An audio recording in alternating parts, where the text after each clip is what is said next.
never forget walking in, like I'm envisioning walking into that doctor's office and being told she has cancer. And she doesn't just have cancer, she has terminal cancer. You just have to be there and be present and be in the moment to appreciate it. Right.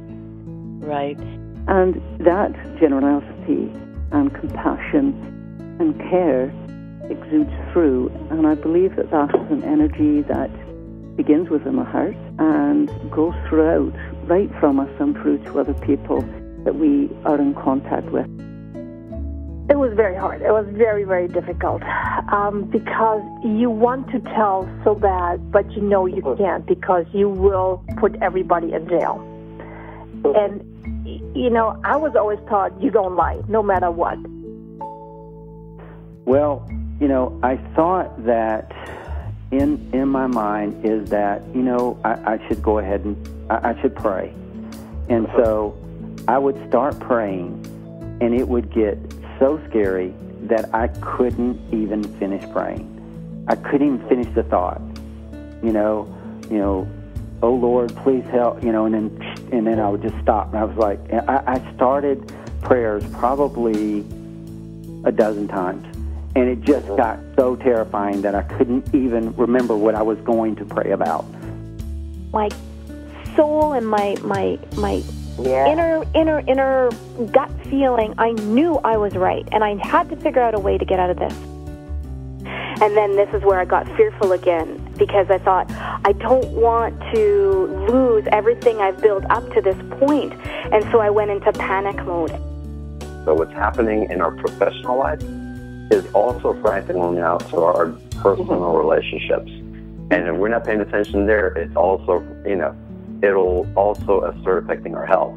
He leaned his head back against his couch, and he just took a big sigh, and he went, oh, Annie, I can die in peace now. I believe that every single person on the planet is intricately already connected to spirit. I have been on a lifetime pursuit of the authentic.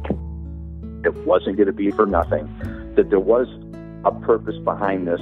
I knew there was, I just wasn't sure, but it really revolved around hope, because without hope, there's despair, and when you get into that point, that's not a good place to be, because it's really hard to crawl out of that deep, dark place if you don't believe in a higher purpose. And I knew certain things disqualified you from being a donor. That devastated me because I knew that I wouldn't be able to do it. All I can say to people that are suffering with this is my heart understands, but I know that there's a deeper meaning and a deeper reason to everything in this life. There was alcohol involved in the car accident that my daughter was in, and that was his way to express how much he loved them and wanted to share. And he started a foundation, actually, where for years, we gave teenagers a free ride home. I've been able to rise above this resistance and the suffering and the sadness and transcend the limitations of the material world.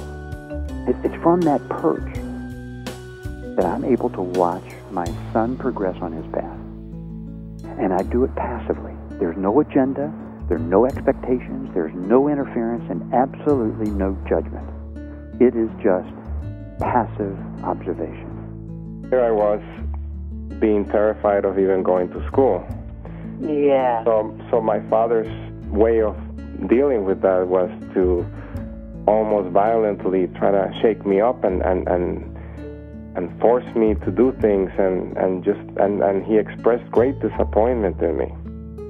As a child, I had to be the adult. I sort of had to be the parent for my mom and just take care of her and make sure she's okay. And now I'm the child. I'm getting to have fun and play, and I had to reteach myself. When you're passionate about something, what happens? That's when your creativity comes back. And so right back to that creativity piece. It's when you love something that it becomes easy and you create something new out of it. You know, I just started searching for things and ways to make it easy and things to make me happy and looking for the good things and choosing to be happy in the moment and choosing to live in the moment. So I really went through that kind of bargaining stage. Yeah. While she was in that coma. And then when it didn't work out, I thought, oh, this is terrible. I can't believe God is not listening to me. You know, and it was obviously painful and traumatic for this, you know, for me as a little 13-year-old to lose one of my dearest friends. We read each other's vibration, even if we don't think we're particularly intuitive. I didn't know what else can I do, and I prayed to God that He would send me the way to heal myself. And that's what happened. Your body is a resilient vehicle. Your brain is a lot more intelligent than you think it is sometimes. Forgiveness is an act of the will. Forgiveness is not a feeling. It is not about how I feel. It is about what I do. It is about what I believe. So I think that's where I've always gotten my strength is from other people's stories. The terrible thing about suicide is it's so final. And you have no idea where life is going to go, no matter how bleak it may appear to be at the moment. It wasn't anything to do with me. I took it personally, but it really wasn't about me at all. I'd never been in shock before. That's a very disturbing feeling. The only way I can describe it is you feel like you need to be alone. He handed me an apology letter, an extensive one. Oh. Yeah. So, you know, where empowerment comes from is in owning who I am and all that happened to me and speaking that truth. So it's truth to power. So believing, trusting, having the faith that it is there, even though when you're blinded by fatigue and dealing with the doctors and whatever all might be going, you know, sudden news of a divorce you weren't expecting, even though you're in the thick of it, you can tap into the freedom of who you really are, which really is the unwavering strength that's getting you through it, that I am presence, or that expanded aspect of you that's moving you through it.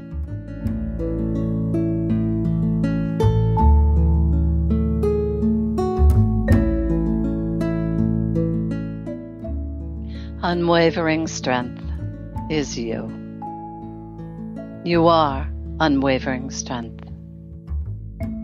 You woke up this morning again. You put your feet on the floor because you stepped forward into what? You meet yourself in other people. Why? You loved some more and more. How come?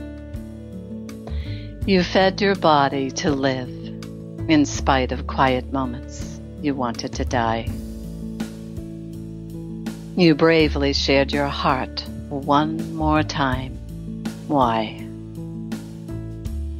You filled your mind with information to grow yourself more. You listened to another while caring inside. Why? Because you do. You closed your eyes at day's end, trusting you will wake. Joy is what wakes you up in the morning, beneath it all. With the unwavering strength of you, your day begins anew.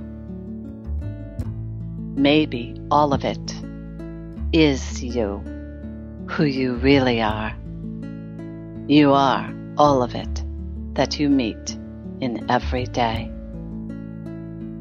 Be joy, be love, be you. You are unwavering strength.